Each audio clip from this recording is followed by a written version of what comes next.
Bismillahirrahmanirrahim. Assalamualaikum warahmatullahi wabarakatuh.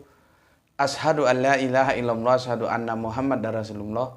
Allahumma sholli ala Sayyidina Muhammad wa ala ali Sayyidina Muhammad kama sholaita ala Sayyidina Ibrahim wa ala ali Sayyidina Ibrahim bil alamina innaka hamidum majid. Oke, kita lanjutkan kajian-kajian kita ya. Supaya tidak terlalu lama tertunda, maka segera aja aku selesaikan ini ya, Yesus ciptaan mula-mula yang ketiga tamat ya. Yang ketiga tamat. Nah, kita bikin tamat lah ya supaya kita bisa beralih ke topik lain. Nanti kalau bisa untuk diperjelas karena kurang jelas, gampang itu nanti lah ya. Ini kita selesaikan dulu. Oke. Ini aku hapus. Kemarin sudah aku berikan instruksi atau guiding ya. Kalian pelajari dulu Amsal 8:2-2-3 ya. Amsal 8:2-2-3. Oke. Sekarang aku akan ngajak kalian ke kitab Yohanes dulu. Tapi sebelum itu aku gambarkan dulu rentang waktu ya. Rentang waktu agama-agama samawi. Sebentar, ini mana yang makan ini? Begini. Di sini 1 gini ya. 2 3 4. Di sini Abraham. Ya, di sini Moses. Ya. Jadi Kanjeng Nabi Abraham, Kanjeng Nabi Moses, Kanjeng Nabi Isa ya, atau yang teman-teman sebut Yesus. Ini supaya ini Kanjeng Nabi Muhammad ya. Ini rentang waktunya itu ini. Ini ya, segini. Ini nabi-nabi Allah ini ya.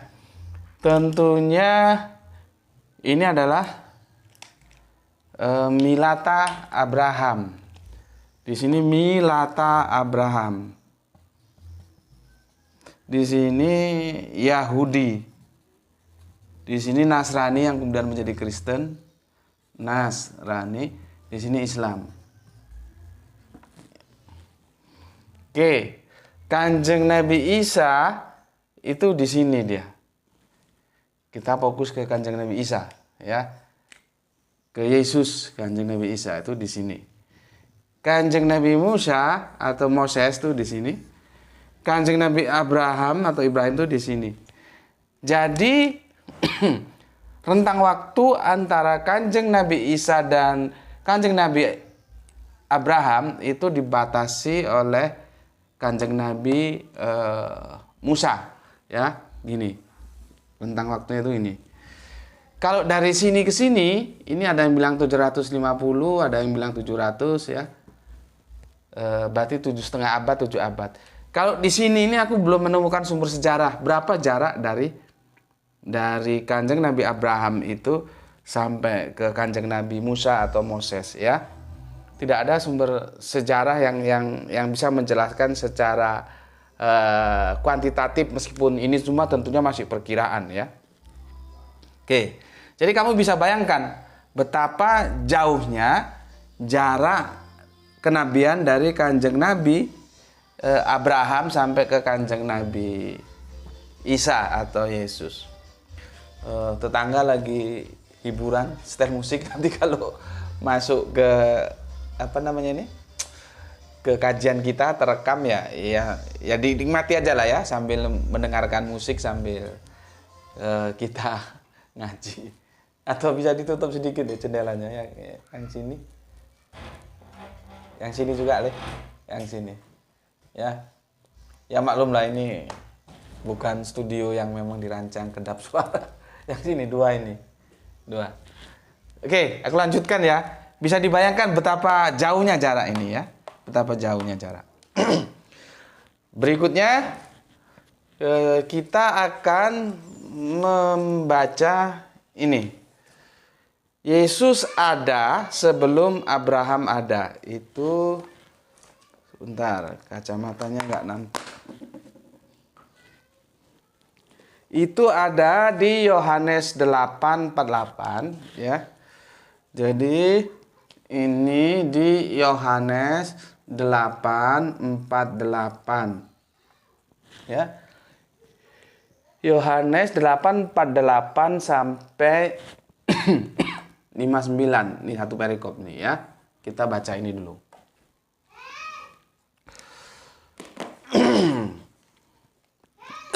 Aku baca satu perikop ya, supaya kita mendapatkan gambaran yang utuh dan kalian coba mengikuti. Orang-orang Yahudi menjawab Yesus, "Bukankah benar kalau kami katakan bahwa engkau orang Samaria dan kerasukan setan?" Ya. Jadi Kanjeng Nabi Isa ini dituduh sama orang-orang Yahudi sebagai orang Samaria yang kerasukan setan. Jadi kalau para nabi mendapatkan pertentangan yang keras dari masyarakat sosial kala saat itu bukan lagu baru ya, lagu lama. Karena semua para nabi begitu ya, mendapat pertentangan yang keras. Itu namanya dakwah. Kalau nggak dapat pertentangan ya bukan dakwah namanya. Begitu juga nanti Kanjeng Nabi Muhammad harus berhadapan dengan kafir-kafir Quraisy ya. Oke, aku lanjutkan. Jawab Yesus, "Aku tidak kerasukan setan, tetapi aku menghormati Bapakku dan kamu tidak menghormati aku. Tetapi aku tidak mencari hormat bagiku. Ada satu yang mencarinya dan dia yang menghakimi." Oke deh, satunya nggak usah kita diskusikan dulu ya. Satu loh ya, tunggal, bukan tritunggal. Berikutnya ayat 51. "Aku berkata kepadamu sesungguhnya barang siapa menuruti firman-Ku, ia tidak akan mengalami maut sampai selama-lamanya." Waduh, jadi ingat aku ayat ini ya. Ayat 51 ini bunyi gini, jadi ingat tadi ya aku. Bunyi begini. Kita menyimpang dikit ya. "Aku berkata kepadamu sesungguhnya barang siapa menuruti firman-Ku, ia tidak akan mengalami maut sampai selama-lamanya." Jadi begini, ayat ini tadi dikutip sama orang yang mengaku dia dulu Islam, terus dia sebagai ustadz, terus dia ragu akan keselamatan, terus dia menjadi Kristen dengan mengutip ayat ini, dan itu ada dalam iklan, dan iklan itu ada di channel YouTube-ku. Ini yang jadi masalah sebetulnya ya. Makanya hati-hati ya teman-teman, kalau aku kaget tadi.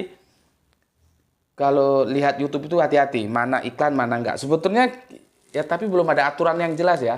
Karena hal-hal seperti ini seharusnya tidak dalam format iklan, tapi dalam format kajian seperti ini gitu ya. Ini dalam format iklan, aku nggak tahu ada nggak undang-undang yang mengatur tentang itu ya. Karena orang akan bisa terjebak itu. Itu judulnya kalau nggak ada Islamnya apa gitu namanya, judulnya tadi lah Islam Muslim Kristen atau apa gitu. Jadi itu dia seperti sebuah sequel menceritakan yang ujung-ujung dia perspektifnya mengambil Islam, perspektifnya Islam, tapi ujung-ujungnya menggiring orang menjadi Kristen. Ya, ini yang jadi masalah. Ya. Karena dia dalam format iklan, dan aku kaget ketika tadi aku buka. Loh kok? Karena dulu pernah, sekarang terus hilang. Terus ini datang lagi.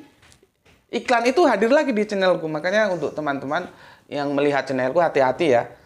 Kalau membuka itu dilihat ini iklan atau bukan gitu. Takutnya nanti orang kejebak ketika dia tidak begitu nggak begitu perhatian, dikirain itu bagian dari videoku gitu. Padahal itu iklan. Yang jadi masalah, apakah undang-undang memang membenarkan ada iklan seperti itu? Ini yang aturannya nggak ngerti aku. Dan dia mengutip ayat ini. "Aku berkata kepadamu sesungguhnya barang siapa menuruti firman-Ku, ia tidak akan mengalami maut sampai selama-lamanya."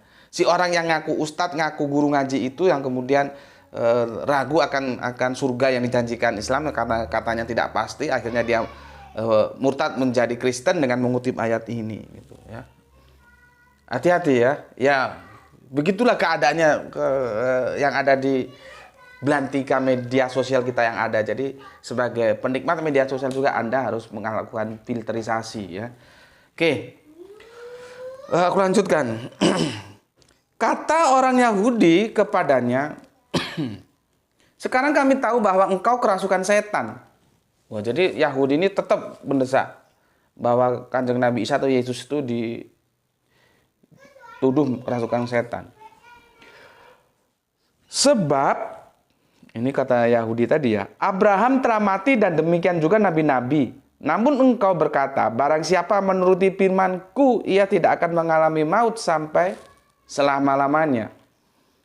Adakah engkau lebih besar dari bapa kita Abraham yang telah mati? Nabi pun telah mati. Ya. Dengan siapakah engkau samakan dirimu? Lalu Yesus menjawab di nomor 54-nya. Jawab Yesus, jikalau aku memuliakan diriku sendiri, maka kemuliaanku itu sedikit pun tidak ada artinya. Bapakkulah yang memuliakan aku, tentang siapa kamu berkata, dia adalah Allah kami. Ya. Jadi di sini Yesus itu memanggil Allah itu dengan sebutan Bapa. Ya, ini bedanya nanti di perjanjian lama itu YHWH ya. Kemudian di perjanjian baru itu tidak muncul. Yesus terbiasa memanggilnya dengan keakraban Bapa ya. Seperti tadi. Padahal kamu tidak mengenal dia, tetapi aku mengenal dia. Dan jika aku berkata, aku tidak mengenal dia, maka aku adalah pendusta. Sama seperti kamu, tetapi aku mengenal dia dan aku menuruti firman-Nya. Nah, kemarin kita sudah sedikit diskusikan tentang firman ya. Jadi Yesus ini menuruti firman-Nya Bapaknya. Bapaknya punya nama Allah. Terus kalau Yesus kamu bilang firman, seperti kerangka berpikir kemarin, firman nuruti firman. Jadi kacau. Ya. Ada firman menuruti firman itu gimana? Ya. Itu artinya kalau kita memahami firman itu bukan berarti Yesus itu firman, terus nanti penciptaan segala sesuatu harus lewat firman. Dan aku sudah buktikan kemarin, tanpa firman pun Allah bisa menciptakan. Orang Allah Maha Bisa kok, dia tidak akan tergantung oleh firman. Semau-mau dia, siapa mau mengatur dia? Mau pakai firman kek, mau tidak kek. Dan itu tidak bisa dibantah oleh teman-teman Kristen. Dan akhirnya teman Kristen lari mempermasalahkan pada mulanya Allah menciptakan langit dan bumi. Menggeret masalah itu ke problematika lain yang dia permasalahkan adalah Allah, bahwa itu diterjemahkan dari Elohim. Dan aku katakan itu benar. Benar katanya itu. Tapi nanti aku jawab, apakah Elohim itu harus seperti apa yang disampaikan oleh komentator teman Kristen kita? Ya. Makanya untuk teman Kristen yang berkomentar tentang Elohim, ya, tentang Kejadian 1 pasal 1 itu, aku kasih waktu lah. Kalau aku tidak akan menghapus, aku biarkan semua komentar itu aku biarkan. Tetapi kalau kamu, aku kasih kesempatan. Silahkan dihapus kalau kamu merasa bahwa komentarmu itu salah. Ya. Tapi kalau kamu merasa benar dan kamu menyerang aku dengan kata-kata yang menurutku bukan main itu, ya. Nanti kamu akan kuhempaskan bagai debu. Karena bahasa Ibrani tidak seperti yang kamu bilang. Ya. Ada pilihan untuk kamu, ya. Ya, yang nggak tahu unggahan kapan itu, yang satu hari kemarin atau kapan. Jadi dia menggeret, dia bilang bahwa Allah itu dulu mana dengan firman. Akhirnya yang ujung-ujungnya dia mau mengunggulkan firman itu setidaknya setara dengan Allah, atau firman itu justru Allah.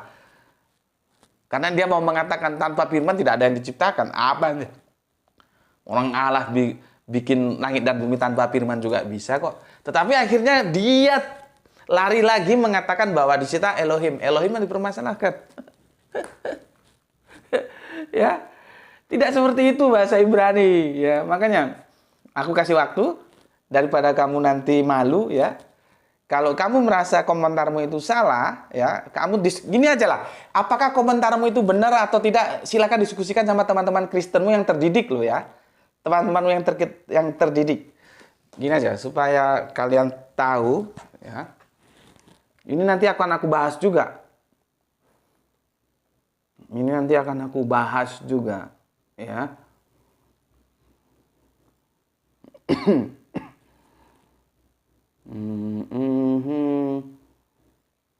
Ya, ada yang berkomentar.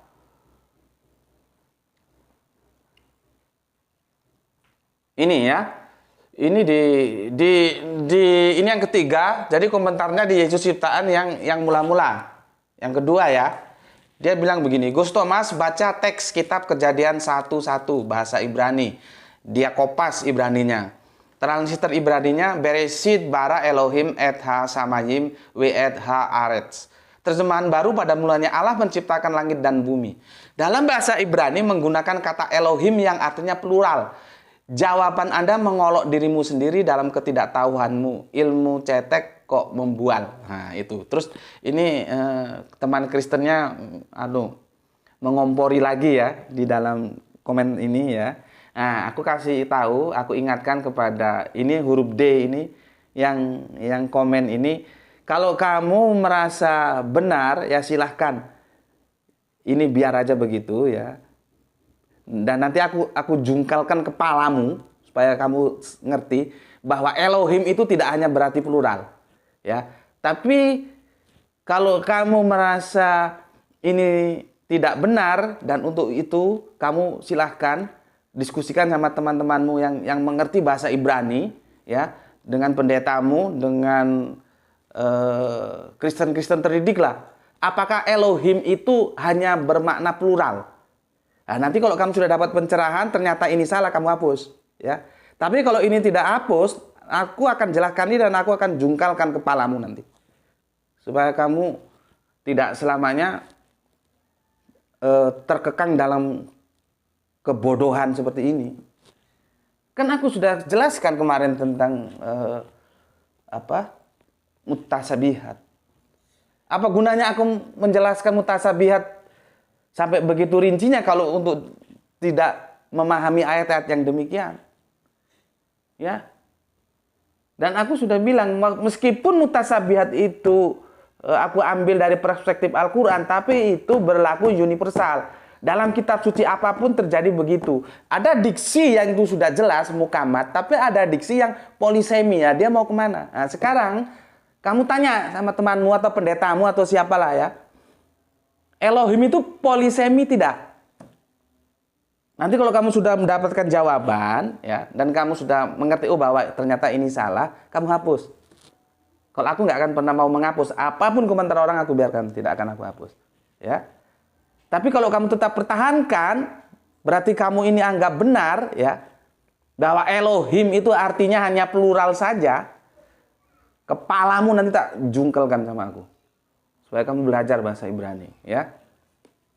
Karena apa? Keinginanku kalau bisa itu kepalamu tak jedutkan supaya dogma dalam kepalamu itu hilang. Dan kamu sadar kembali kepada Tuhan yang tunggal sebagaimana dikenakan oleh Bapak Abraham, Bapak Ishak, Bapak Yakub. Ya. Begitu. Jadi taat terhadap Alkitab. Apa kata Bapak Abraham? Pernah ngomong Tritunggal? Pernah Bapak Musa ngomong Tritunggal? Pernah Yesus ngomong Tritunggal? Enggak pernah. Kamu itu beragama dari apa? Sudah ngaku sendiri misteri. Beragama kok misteri? Untuk apa agama misteri? Agama itu yang rasional sebagai orang berakal, ya. Misteri itu ya mitos. Oke, aku lanjutkan. Selanjutnya, ya. Jikalau aku memuliakan diriku sendiri, maka kemuliaanku itu sedikit pun tidak ada artinya.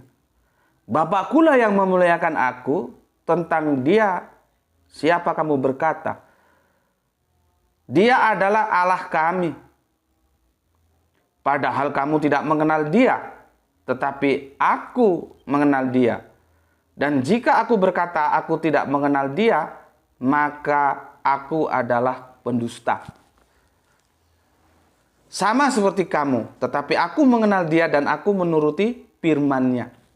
Jadi dalam debat ini Kanjeng Nabi Isa atau Yesus itu benar-benar ingin meyakinkan ya kepada orang-orang Yahudi yang mendesak dia. Sampai-sampai dikatakan ya bahwa aku menuruti firman-Nya. Nah, nggak mungkin dong Kanjeng Nabi Isa tidak mengenal bapaknya. Orang firman-Nya aja diikuti kok. Ya. Ini perang psikologis antara Kanjeng Nabi Isa dengan Yahudi-Yahudi itu ya. Kemudian Abraham bapamu bersukacita bahwa ia akan melihat hariku. Dan ia telah melihatnya dan ia bersukacita. Ya. Jadi gini loh ya, kalau aku bilang atau Alkitab bilang bapamu Abraham, itu jangan kamu bayangkan Gus Beti sama Grahito, bukan begitu loh ya. Ini lintasan waktunya sangat panjang pun tuh tetap aja dipanggil Bapa. Ya. Seperti aku berapa waktu yang lalu menjelaskan tentang Hai Ukte Harun ya. Itu jangan dibayangkan terus, oh itu kan masanya rentang waktunya kan jauh. Bagaimana itu saudara? Tidak begitu cara memahami, tidak begitu. Seperti ini. Ini Yahudi ini ya, sedang berdebat perang psikologis dengan Yesus. Abraham itu dibilang bapaknya. Padahal jaraknya jauh ke belakang nih, ya. Jadi jangan kamu ke bapak seperti aku dengan Grahito gitu, enggak begitu ya. Meskipun jaraknya panjang jauh itu tetap dianggap bapak itu karena garis iman yang dilihat. Ya. Begitu juga udah aku jelaskan beberapa video berseri ya, ada 3 atau 4 serinya itu tentang Ukta Harun itu juga begitu. Ya, jadi salah yang menanggapi loh. Ih, Yesus ini tahun berapa? Maryam ini tahun berapa? Lah Harun itu kan Nabi Musa tahun berapa? Berarti ini salah. Ya, kamu yang salah kok yang mau menyalahkan Al-Qur'an. Cara berpikirmu itu yang salah gitu. Ya, seperti ini. Jadi orang-orang Yahudi zaman Kanjeng Nabi Isa tetap juga memanggil Kanjeng Nabi Ibrahim itu bapak mereka. Ya. Meskipun rentangnya jauh. Oke, aku lanjutkan. Maka kata orang Yahudi itu kepadanya, umurmu belum sampai 50 tahun. Ini Yahudinya mulai ngamuk ini ya. Umurmu belum sampai 50 tahun gitu. Engkau telah melihat Abraham, nah gitu kan. Jadi kalau diaktualisasikan dalam bentuk dialog begitu. Umurmu belum sampai 50 tahun kamu melihat Abraham. Nah gitu ya. Terus kata Yesus kepada mereka, Yesus menjawab, aku berkata kepadamu sesungguhnya, sebelum Abraham jadi, aku telah ada. Coba. Lalu mereka mengambil batu untuk melempari dia, Yesus maksudnya. Tetapi Yesus menghilang dan meninggalkan bait Allah. Nah, ini kita sedikit menyimpang. Ada sebuah kemampuan mukjizat yang dimiliki Yesus dan itu tidak diekspos. Ya, bahwa Yesus itu dapat menghilang. Seperti ini ya. Lalu mereka mengambil batu untuk melempari dia. Tetapi Yesus menghilang dan meninggalkan bait Allah. Kamu bayangkan pada waktu disalib, apakah dia tidak bisa untuk menghilang sehingga yang disalib bukan dia? Ini mujizat yang nggak pernah diungkap bahwa Yesus itu bisa menghilang. Ya, dalam terdesak seperti itu, peristiwa penyaliban di Taman Eden, ya Yesus menghilang saja, orang dia diberi kemampuan sama Allah. Gitu loh. Ya, toh itu Haji Romawi itu enggak kenal muka Yesus yang mana, cuman kenal nama aja. Kunci siapa Yesus itu ada di tangan siapa? Agak error aku. Ada di tangan pengkhianat itu siapa namanya? Aduh, lagi error. Nanti kalau ingat ya, tak nganu. Yudas, ada di tangan Yudas. Apalagi gelap malam. Siapapun yang dipegang Yudas dan bilang ini Yesus, maka itu diamini oleh hansip-hansip Israel ini. Hansip-hansip Romawi ini yang bekerja sama dengan tua-tua Yahudi gitu ya. Padahal Yesus bisa menghilang gitu. Tapi itulah nanti konteksnya kita diskusikan lain, bahwa mukjizat Yesus bisa menghilang itu tidak pernah diungkap dalam kajian-kajian di gereja atau dimanapun. Why? Mengapa? Ya, oke. Yang menarik di sini sebuah kata ya, yang tentang menghilang kita abaikan dulu ya. Dia mengatakan begini. Aku berkata kepadamu sesungguhnya sebelum Abraham jadi aku telah ada. Sebelum Abraham jadi aku telah ada. Yahudi itu bingung. Bagaimana mungkin Abraham tuh eranya di sini? Yesus di sini, Yesus mengatakan, sebelum Abraham jadi, aku telah ada. Gimana cara memahami ayat ini? Coba. Gimana? Sebelum Abraham jadi, aku telah ada. Jadi dengan percaya diri, ya, Yesus mengatakan, ini pertarungan psikologis, loh, sebelum Abraham jadi, aku sudah ada. Gitu loh. Ya, pusing kepalanya Yahudi ini. Bagaimana mungkin? Makanya mau dilempari batu. Tapi Yesus kan punya mujizat bisa menghilang, nggak kena dilempari. Bagaimana mungkin? Ya, sebelum Abraham jadi, Yesus sudah ada. Nah, inilah bukti diskusi atau debat lah. Ini debat, itu bukan diskusi ini mereka ini ya. Yesus berkata dalam pra-eksistensi. Nih, aku tulis. Ya. Nampak ini? Nampak? Pra-eksistensi.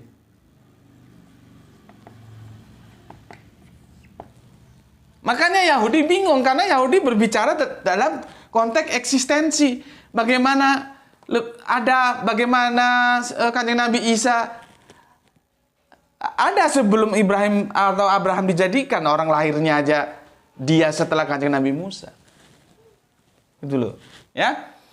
Karena apa? Karena mereka tidak tahu, dan ini pun pembaca-pembaca Injil apalagi yang bodoh-bodoh itu ya belum tentu tahu gimana maksudnya kok Ibrahim belum dijadikan bahwa Yesus sudah ada.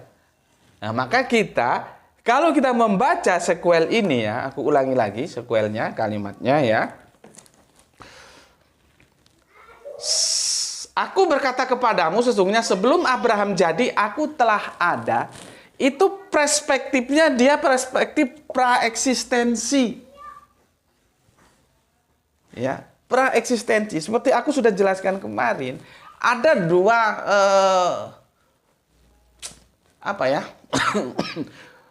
dua pemahaman yang itu sama-sama ada di dalam Islam dalam tanda kutip ya, karena belum tentu semua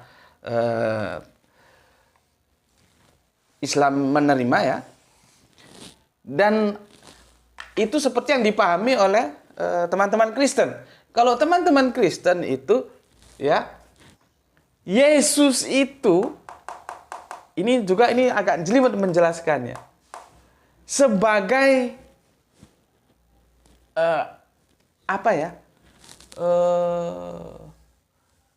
sebagai sarana untuk menciptakan. Jadi Allah itu menciptakan segala sesuatunya itu sarananya Yesus. Begitu pemikiran dalam kekristenan.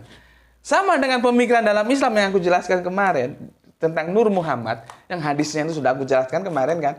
Kalau tidak karena engkau ya Muhammad, aku tidak menciptakan alam dan segala isinya. Jadi dalam diskusi-diskusi filosofis Islam itu sebelum semua ini diciptakan itu Allah menciptakan dulu Nur Muhammad. Lalu lewat Nur Muhammad itulah Allah menciptakan segalanya. Nah, hampir sama. Cuman di Kristen itu yang digunakan sebagai perantara itu Yesus, dalam Islam Nur Kanjeng Nabi Muhammad. Gitu. Nah, ini yang aku jelaskan ini tadi itu praeksistensi. sebelum eksistensi, jadi mundur ke belakang.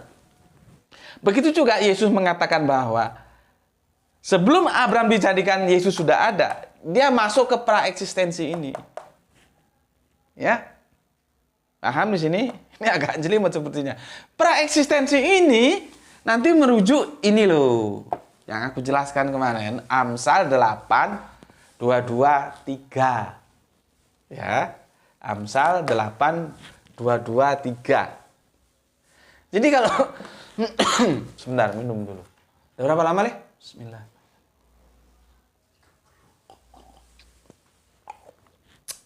Waktu cepat kali berlalu, sudah setengah jam. Ya. Jadi, ya, perikop Yohanes berapa? Yohanes 8, ya. Perikopnya Yesus sudah ada sebelum Abraham ada. Ya. Itu dia berbicara dengan praeksistensi. Nanti rujukannya mau tidak mau harus lari ke Amsal. Gitu. Nah, kalau nggak lari ke Amsal, Anda mau kemana untuk mencari informasi tentang praeksistensi Yesus itu di mana? Gitu loh, ya. Jadi gini, ini makanya aku bilang kajianku itu tidak straik, dia singular, berputar ya. Ini kalian kemarin tak suruh memahami ayat ini, kemudian aku menjelaskan masuk, ini perjanjian lama, aku menjelaskan lagi lewat perjanjian baru, lewat Yohanes 8. Dari Yohanes 8 itu aku giring kalian ke sini.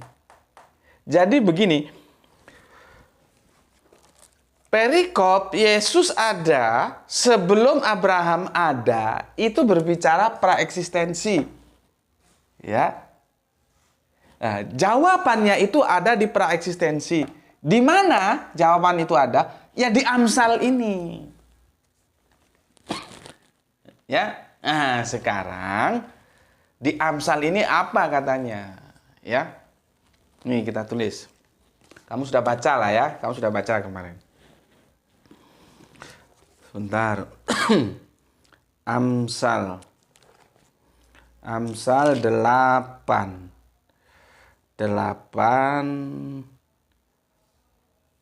22 sampai 23 ya. 22 sampai sebetulnya itu panjang ya. Nanti kamu bisa baca sampai nanti yang intinya itu sampai 31, mulai 22 sampai 31. Tambah lagi nanti kalau Yesaya 44 24 itu bagus, itu satu rangkaian semua, tapi tidak mungkin aku paparkan, aku hamparkan semua, nanti kalian bisa muntah nanti. Ya, karena ini pertarungan dari ayat ke ayat, lompat ke ayat sini, lari ke ayat sana, muter lagi, balik lagi. Ya, makanya kalian harus punya Bible. Ya. Oke. Supaya clear apakah Yesus itu ciptaan mula-mula atau tidak, aku tuliskan Amsal 8. Aku hapus semua ini ya. Aku hapus semua. Karena nggak ada. Ini sudah aku jelaskan ya. Jarak waktunya ini di sini 700 atau 750 tahun, belum ke sini. Kok bagaimana Yesus bilang sebelum Abraham jadi aku sudah ada. Berarti kita tidak menggunakan hitungan ini hitungan eksistensi, ya. Yesus bercerita tentang praeksistensi. Jawaban praeksistensi itu ada di mana? Di Amsal yang mau kita diskusikan ini. Ini aku hapus. Ya. Aku hapus. Oke. Ini sebetulnya YHWH biasanya, tapi aku ngikut apa namanya ini? Ngikut LAI ya. Tuhan, dia tuh gini. Tuh gede semua. Padahal huruf Ibrani itu nggak ada besar kecil. Ya, seperti huruf Arabian tuh. Jadi Ibraniun, Arabiun sama, hurufnya nggak ada besar kecil. Ini kan Latin aja huruf besar kecil. Tuhan ini kan bervariasi, nanti ada Tuhan begini. Apa bedanya? Ya. Itu nantilah ya. Itulah kerepotannya terjemahan, tapi nanti itu kita bahas. Ya. Tuhan telah menciptakan. Nah, ini yang perlu aku garis besar bawahi. Menciptakan. Ya. Menciptakan aku. ya, sebagai ini masih kena sini lah, sebagai permulaan. Nah, ini ya, permulaan, ya, pekerjaannya,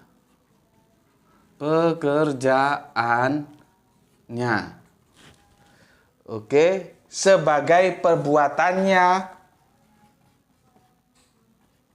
sebagai perbuatannya, nyanya ini ke bapak ya, perbuatannya yang pertama-tama dahulu kala, yang pertama-tama dahulu kala. Jadi dia praeksistensi, dahulu kala, pertama-tama dahulu kala. Sudah pada zaman purbakala, ini yang ke berapa ini? Ke 23, 823. Sudah pada zaman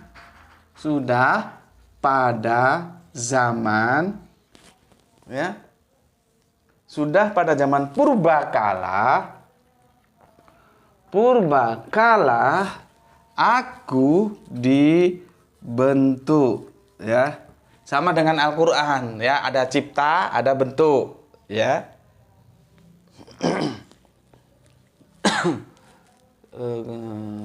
Kok mati nih?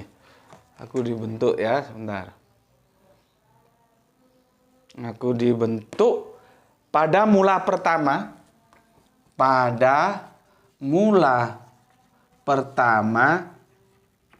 sebelum bumi ada. Bayangkan, sebelum bumi ada. Ini ya, sebelum bumi ada. Yang perlu aku jelaskan ke kalian di sini, lihat, nubuatan ini dijatuhkan kepada siapa? Itu dulu. Itu harus dijawab. Dari perspektif kekristenan, ya, ini dijatuhkan kepada Yesus. Tuhan telah menciptakan aku, Yesus. Ini kan nubuah ini Yesus. Ini sebetulnya YHWH ini. Ya, YHWH Tuhan telah, sebetulnya ini nggak boleh diterjemahkan Tuhan karena proper name itu nggak boleh diterjemahkan. Ini kacaunya LAI. Orang kadang jadi kacau. Belum lagi Tuhan dan Tuhan dalam bahasa Indonesia itu juga bermasalah juga kalau nggak tahu ceritanya, kan? Ini seharusnya nggak boleh diterjemahkan karena YHWH itu sama dengan Allah, alif lam lam ha, sama tetragramaton itu nggak boleh diterjemahkan. Koco itu bisa diterjemahkan mirror, tapi sebagai proper name dia tidak boleh diterjemahkan. Jadi kalau aku misalkan di Harvard University ngajar di sana, terus dipanggil Mr. Mirror, itu nggak boleh, nggak bisa dan salah. Meskipun koco itu bisa diterjemahkan mirror, tuh ya. Karena dia proper name begitu. Karena kalau nama diterjemahkan kacau. Seperti ini banyak orang kacau. Ini sebetulnya YHWH, ya, yang dia sama dengan alif lam lam ha yang kita sudah pernah diskusikan secara sepintas dulu, ya. Jadi YHWH harusnya begitu. Telah menciptakan aku, Yesus, sebagai permulaan. Lihat itu, permulaan. Ya, makanya judul kita Yesus ciptaan mula-mula. Ya. Ya. Yesus ciptaan mula-mula ini. Karena apa? Di sini dia dinyatakan mula-mula. Ya. YHWH telah menciptakan. Menciptakan siapa? Aku. Siapa? Yesus. Sebagai apa? Ciptaan permulaan. Pekerjaannya. Jadi sebelum ngapa-ngapain ini, pekerjaan pertama itu bikin Yesus. Menciptakan Yesus. Sebagai perbuatannya yang pertama. Pekerjaannya yang pertama, perbuatannya yang pertama. Ya. Pertama apa ini? Pertama dahulu kala, ya, dahulu kala. Jadi dahulu kala, mundur ke belakang praekstensi. Terus Sudah pada zaman purbakala, mundur lagi dia, aku dibentuk. Jadi Yesus itu tidak berbicara di Yohanes itu pada era kekinian, dia mundur ke praeksistensi ya. Pada mulanya pertama sebelum bumi ada. Nah, seperti tadi itu yang aku bilang. Hampir sama dengan perspektif dalam Islam. Nah, tentang Nur Muhammad. Kalau di sini Yesus. Sesuatu yang perlu aku tekankan di sini, bahwa Yesus itu ciptaan, bukan pencipta. Dan dia ciptaan mula-mula.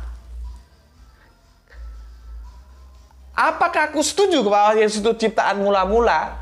Belum tentu. Tetapi aku berusaha memaparkan kepada kalian agar teman-teman Trinitarian ini bisa sedikit terbuka wawasannya. Ya. Aku ini mengikuti kerangka berpikir Alkitab. Kerangka berpikir Alkitab mengatakan bahwa Yesus itu tidak lain adalah ciptaan. Dan dia ciptaan mula-mula. Tuhan telah menciptakan aku sebagai permulaannya. Pekerjaannya sebagai perbuatannya. Yang pertama-tama, ini pertama-tama ini loh. Dahulu kala.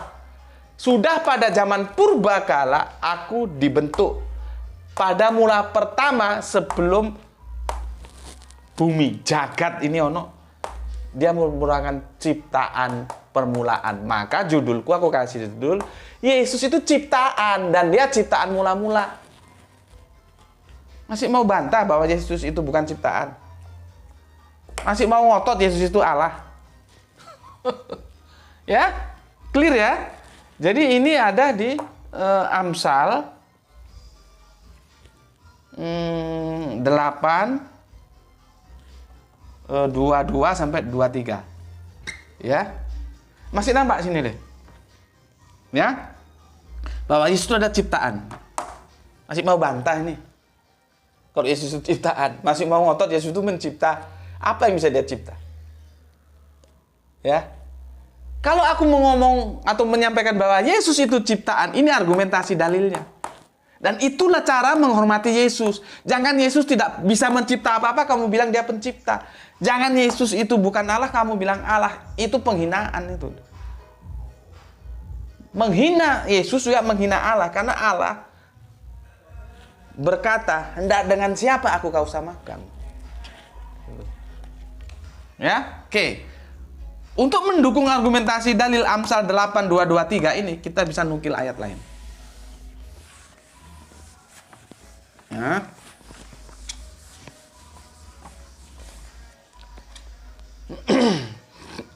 Tadi sudah ya, Amsal 8:22-23. Sekarang Kolose 1:15. Ya, nggak usah aku tulis lah. Ini sudah berkali-kali aku nukilkan untuk kalian ya.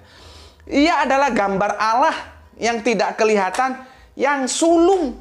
Sulung itu artinya pertama atau terakhir gitu. Nanti nggak ngerti lagi bahasa Indonesia, sulit aku jelaskan.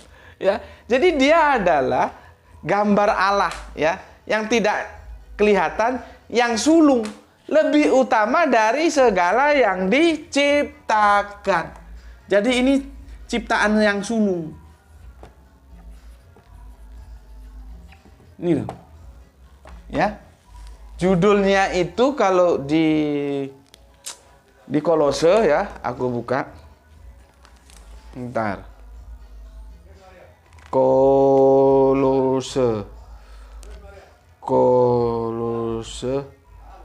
Korintus Kolose berapa ini? Kolose 1 ini loh.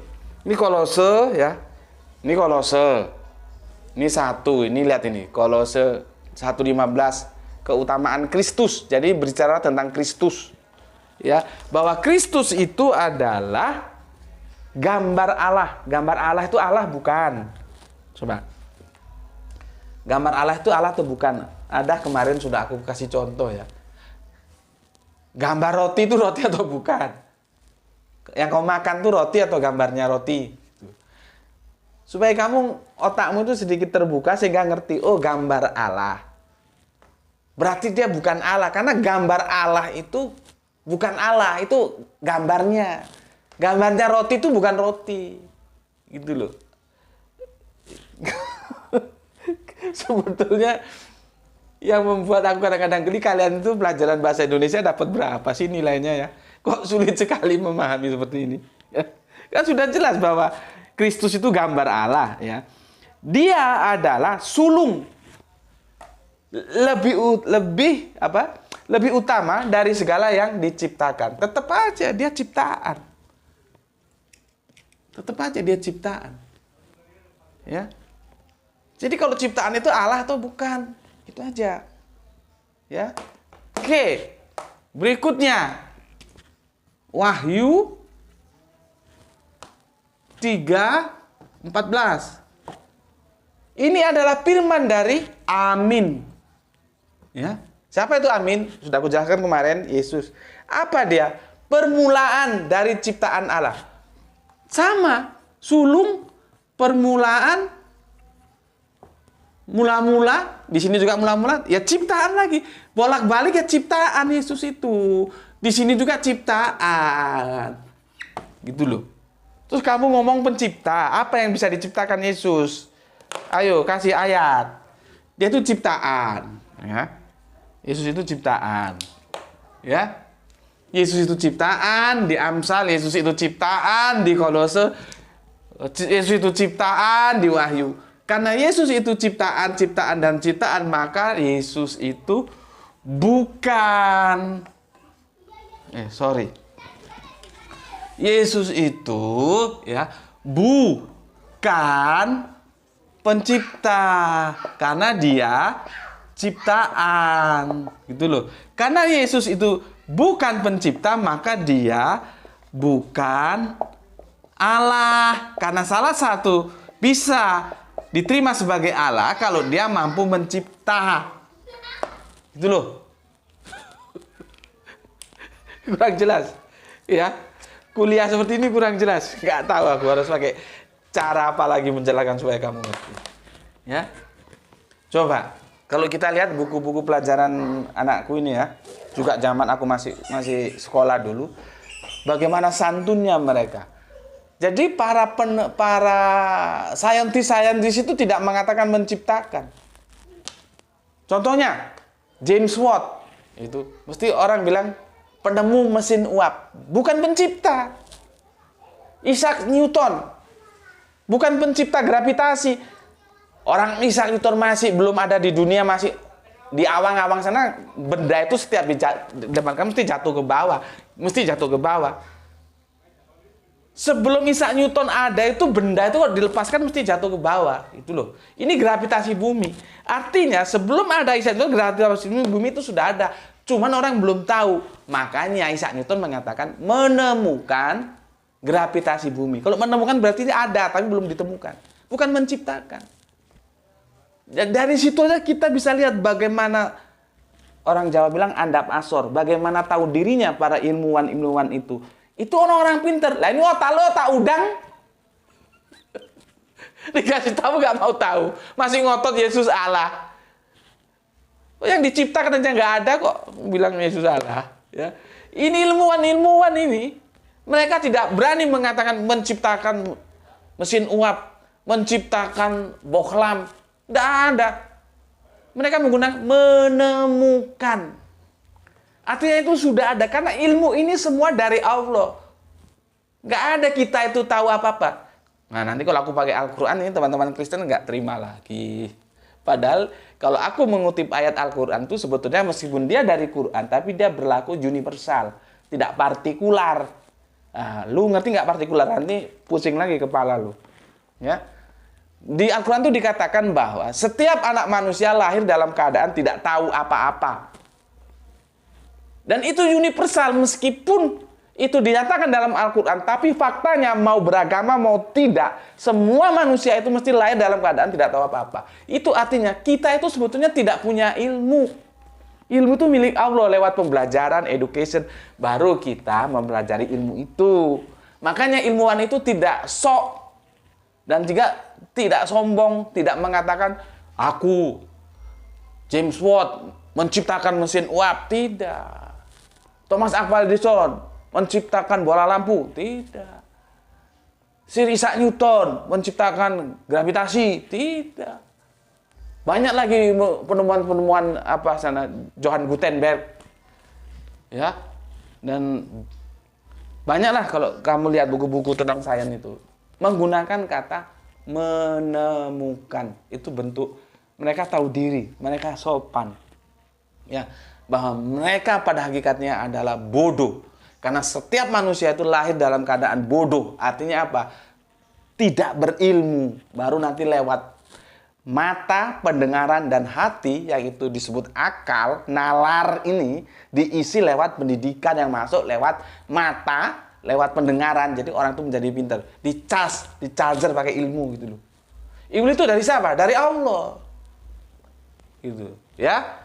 Tidak ada kita bisa menciptakan. Yesus pun tidak bisa menciptakan. Oke? Clear ya? Bahwa Yesus ciptaan mula-mula. Karena Yesus ciptaan, maka Yesus bukan pencipta. Karena Yesus bukan pencipta, maka Yesus bukan Allah. Ada yang nggak terima? Silakan. Satu ayat. Tunjukkan. Gimana kalau Yesus mengatakan atau dinyatakan dirinya sebagai Allah? Itu dari aku. Sampai ketemu lagi. Assalamualaikum warahmatullahi wabarakatuh. Sebentar, Le. Alhamdulillah ya. Ini sudah kita selesaikan dan ini edisi tamat. Nanti tamat, Le ya. Oke, matur nuwun.